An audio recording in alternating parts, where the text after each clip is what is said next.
जिन लोगों ने अल्लाह के सिवा औरों को कारसाज बना रखा है, उनकी मिसाल मकड़ी की सी है कि वो भी एक तरह का घर बनाती है, और कुछ शक नहीं कि तमाम घरों से कमजोर मकड़ी का घर है। काश ये इस बात को जानते। ये जिस चीज को अल्लाह के सिवा पुकारते हैं, खा वो कुछ ही हो, अल्लाह उसे जानता है और वो गालिब है, हिकमत वाला है। और ये मिसालें हम लोगों के समझाने के लिए बयान करते हैं, और इसे तो अहले दानिश ही समझते हैं।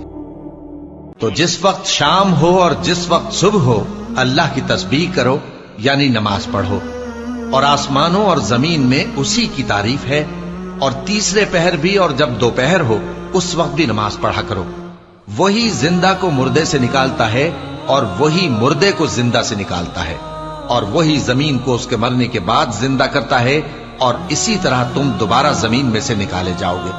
और उसी की निशानियों में से है कि उसने तुम्हें मिट्टी से पैदा किया।